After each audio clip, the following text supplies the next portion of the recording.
എടി, നമ്മള് ചിലപ്പോ കുറച്ച് കൂടുതൽ സ്ഥലത്ത് അലയേണ്ടി വരും. പക്ഷെ അച്ഛനെ രക്ഷിക്കാൻ വേണ്ട പണം നമുക്ക് ഒപ്പിക്കാൻ പറ്റുമെന്ന് നിനക്ക് വിശ്വാസമായില്ലേ? ഉണ്ട് മോളിക്കുട്ടി, എല്ലാവരുടെയും സ്നേഹം തിരിച്ചറിയാൻ പറ്റുന്നുണ്ട്. പിന്നെന്താ നിനക്ക്?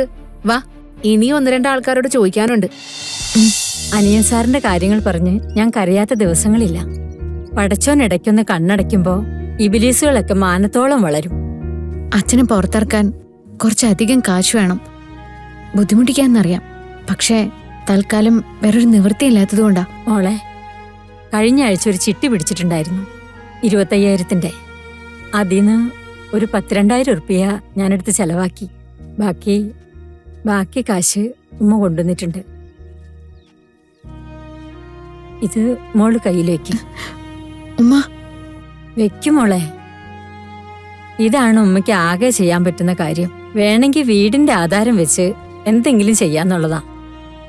വേണ്ടി വന്നാ അതും ചെയ്യാം കേട്ടോ.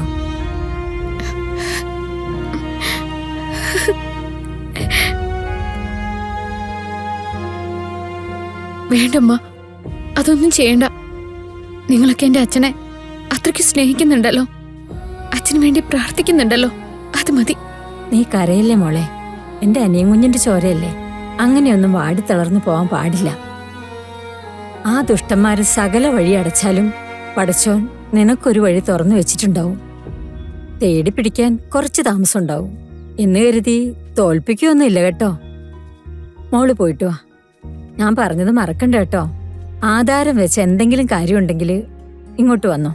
ഉമ്മ സന്തോഷത്തോടെ അത് എടുത്തു തരാം. എന്നാ ഞാൻ പോട്ടെ ഉമ്മ. അച്ഛൻ പുറത്തു വരുമ്പോ ഉമ്മയുടെ കാശ് ഞാൻ തിരിച്ചു തരാം. എന്നോടിപ്പോ കാശ് തിരിച്ചു ചോദിച്ചോ? എന്റെ അനിയൻകുട്ടി ഞങ്ങൾക്ക് ചെയ്തു തന്ന സഹായത്തിന് മുന്നിൽ ഒന്നുമല്ല മോളെ.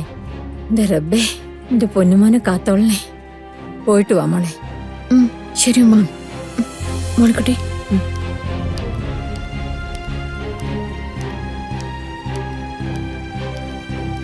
പാവം കുട്ടി. പാവം, എത്ര നല്ല മനസ്സല്ലേ ഇത്തേടെ. അച്ഛനെ കുറിച്ച് ഓർക്കുമ്പോഴുള്ള ധൈര്യം ഇത് മാത്രാണ്. എത്രയോ മനുഷ്യര് അച്ഛന് വേണ്ടി മനസ്സിൽ പ്രാർത്ഥിക്കുന്നുണ്ട്. അതിന്റെയൊക്കെ ബലം കാണാൻ എന്റെ അച്ഛൻ പുറത്തിറങ്ങും. നീ ഇനി വഴിയിൽ നിന്ന് കരയാനൊന്നും നിക്കല്ലേ. വാ വാ.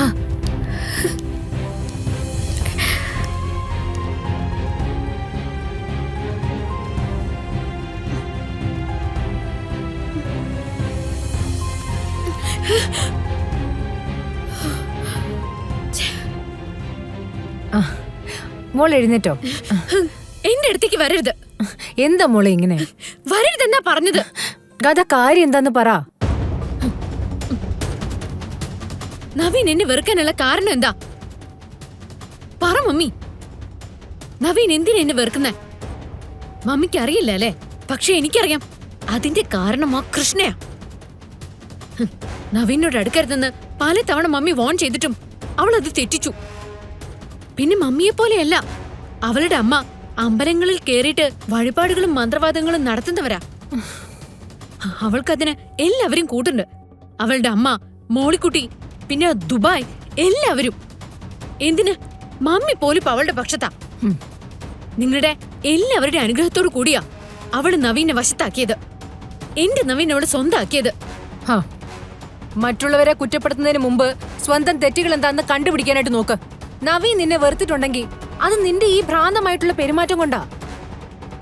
എത്ര തവണ നിന്നോട് ഞാൻ പറഞ്ഞിട്ടുണ്ട്, കൃഷ്ണയുടെ പെരുമാറ്റം അത്രയും അട്രാക്റ്റീവ് ആയതുകൊണ്ട് മാത്രമാണ് നവീനും അയാളുടെ കുടുംബവും അവളെ ഇത്രയും ആത്മാർത്ഥമായിട്ട് സ്നേഹിക്കുന്നത്. അതെപ്പോഴെങ്കിലും നിനക്ക് മനസ്സിലായിട്ടുണ്ടോ? ക്ഷമയും പക്വതയും കാണിക്കാൻ ഞാൻ പറഞ്ഞപ്പോഴൊക്കെ അത് നീ തെറ്റിച്ചു. അവിടെയുള്ള ഓരോരുത്തരെയായിട്ട് നീ വെറുപ്പിച്ചു. നീ ശ്രമിച്ചത് കളരിക്കൽ കുടുംബത്തിന് ഒരുപാട് മുകളിലാണ് ഗാഥാ ശ്രീനിവാസെന്ന് സ്ഥാപിച്ചെടുക്കാനായിട്ടാ. പകരം അവളോ ആ കുടുംബത്തിന് കിട്ടിയ അനുഗ്രഹമാണ് താനെന്ന് അവരെ കൊണ്ട് പറയിപ്പിച്ചു. നീ പ്രശ്നങ്ങൾ ഉണ്ടാക്കിയതിന് ശേഷം എന്നെ വിളിക്കുന്നു, അല്ലെങ്കിൽ അവിടുന്ന് എന്റെ അടുത്തേക്ക് ഇറങ്ങിപ്പോയിരുന്നു. ഈ ക്യാരക്ടറാണ് അവർ വെറുക്കുന്നത്. അതുകൊണ്ടാണ് അവരുടെ ആരുടെയും മനസ്സിൽ ഗാഥ ഇടം പിടിക്കാതിരിക്കുന്നത്. മനസ്സിലായോ? ഇത്രയും ഷാർപ്പായിട്ട് ഞാൻ നിന്നോട് സംസാരിച്ചിട്ടില്ല. പക്ഷെ ഇപ്പൊ സംസാരിച്ചേ പറ്റൂ.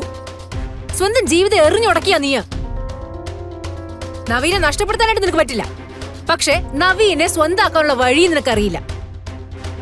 എന്നിട്ട് എന്തെങ്കിലും പറഞ്ഞു തുടങ്ങിയ കൃഷ്ണ തെറ്റ് ചെയ്തു, ഞാൻ അവളോടൊപ്പം നിൽക്കുകയാണ് എന്നുള്ള ആരോപണങ്ങൾ മാത്രം. നിർത്ത്, മതി. ഇനി അവളുടെ പേര് മമ്മി എന്റെ മുന്നിൽ വെച്ച് പറഞ്ഞാലുണ്ടല്ലോ, സത്യമായിട്ട് മമ്മി ഞാൻ ഈ വീട് വിട്ടു പോവും. കണ്ടോ, ഇപ്പോഴും നീ ശ്രമിക്കുന്നത് എന്നെ ടോർച്ചർ ചെയ്യാനാണ്.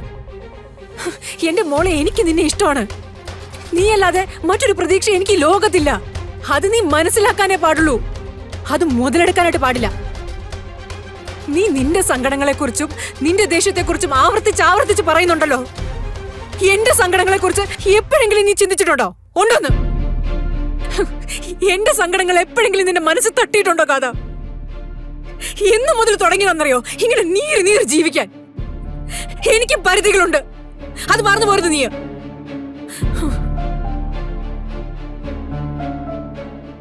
മോളിക്കുട്ടി ഒരു കാര്യമെന്ന് ചോദിച്ചിട്ട് കാര്യമായിട്ട് സഹായിക്കാൻ പറ്റാത്തതിൽ എനിക്ക് വിഷമമുണ്ട്. ഒരുപാടൊന്നും എൻ്റെ എടുക്കാൻ കാണത്തില്ല. ഒരു 25,000 ഞാൻ തരാം. ഇപ്പോഴത്തെ കണ്ടീഷനിൽ അത്രയും നടക്കും. അത് മതി സർ. അങ്ങനെയാണെങ്കിൽ നാളെ രാവിലെ മോളിക്കുട്ടി ഒന്ന് വീട്ടിലേക്ക് വന്നാൽ മതി. പണം ഞാൻ അവിടെ ഏൽപ്പിച്ചേക്കാം. സർ, അച്ഛൻ പുറത്തിറങ്ങിയ ഉടനെ തന്നെ ഞാൻ ഈ പണം തിരിച്ചു തരാട്ടോ. അത് കുഴപ്പമില്ല കുട്ടി. മോളിക്കുട്ടിയെ ഞങ്ങൾക്ക് അത്ര വിശ്വാസമല്ലേ. മോളിക്കുട്ടി എന്തായാലും നാളെ വന്നോളൂ. Thank you sir. ആയിക്കോട്ടെ, ഓക്കെ. ആ സാറിനും ചേച്ചിക്കും എന്നെ വലിയ കാര്യ. സാറ് കുറച്ചുനാൾ നാട്ടിലുണ്ടായിരുന്നില്ല. അപ്പോ ചേച്ചി പ്രഗ്നന്റ് ആയിരുന്നു. ഹോസ്പിറ്റലിൽ കൊണ്ടുപോവലും തിരിച്ചു കൊണ്ടുവരലൊക്കെ എന്റെ ഡ്യൂട്ടി ആയിരുന്നു. പിന്നെ ഇടയ്ക്കൊരു ദിവസം ചേച്ചിക്ക് തീരെ വയ്യാതായി. പിന്നെ ആ സാറ് വരുന്നത് വരെ ഞാനായിരുന്നു കാവല്. അന്ന് തുടങ്ങിയുള്ള കാര്യ. എടി, നമ്മള് ചിലപ്പോ കുറച്ച് കൂടുതൽ സ്ഥലത്ത് അലയേണ്ടി വരും. പക്ഷെ അച്ഛനെ രക്ഷിക്കാൻ വേണ്ട പണം നമുക്ക് ഒപ്പിക്കാൻ പറ്റുമെന്ന് നിനക്ക് വിശ്വാസമായില്ലേ? ഉണ്ട് മോളിക്കുട്ടി, എല്ലാവരുടെയും സ്നേഹം തിരിച്ചറിയാൻ പറ്റുന്നുണ്ട്. പിന്നെന്താ നിനക്ക്? വാ, ഇനിയും 1-2 ആൾക്കാരോട് ചോദിക്കാനുണ്ട്.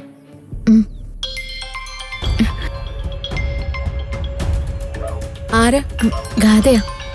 ഓ, ഇനി ഇതിന്റെ ഇടയില് അവളിനെ വിളിക്കാത്തതിന്റെ കാര്യമേ ഉള്ളൂ. നീ വന്നേ, വാ.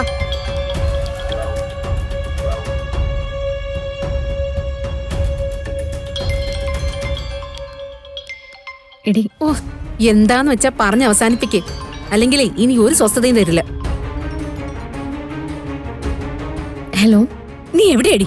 എന്താ കാര്യം? നവീൻ എന്നെ വെറുക്കാൻ നീ എന്താടി ചെയ്തേ? നീ കൈവശം കൊടുത്തോ? ഗാഥ, എന്തൊക്കെയാ ചോദിക്കുന്നേ? ഈ കൈവശം പോലുള്ള കാര്യങ്ങളിലൊക്കെ ഗാഥയ്ക്ക് വിശ്വാസമുണ്ടോ? അതൊക്കെ ആളുകൾ പറ്റിക്കാൻ വേണ്ടി പറയുന്നതല്ലേ. നിങ്ങൾക്കൊക്കെ എല്ലാ തരം വിശ്വാസങ്ങളും ഉള്ളവരല്ലേ. നിനക്ക് വേണ്ടി എന്ത് തരം പൂജ ചെയ്യാനും നിന്റെ അമ്മ ഓടി നടക്കുന്നതല്ലേ. പൂജ മന്ത്രവാദമൊക്കെ ചെയ്തിട്ട് നീ നവീന്റെ മനസ്സ് പിടിച്ചെടുത്തതുകൊണ്ടാ നവീൻ എന്നെ വെറുത്തത്. ഗാഥ, ഞാനൊരു പൂജയും മന്ത്രവാദവും ചെയ്തിട്ടില്ല. എത്ര തവണ ഞാൻ നിന്റെ അടുത്ത് പറഞ്ഞു, നിന്നെയോ നിന്റെ മമ്മിയോ ചതിക്കുന്ന ഒരു കാര്യവും ഞാൻ ചെയ്തിട്ടില്ലെന്ന്. എന്റെ നവീനെ എനിക്ക് നഷ്ടപ്പെട്ട് കഴിഞ്ഞ നിന്നെ ഞാൻ എന്താ ചെയ്യാന്നറിയാലോ. നീ എന്താടി ചെയ്യാ?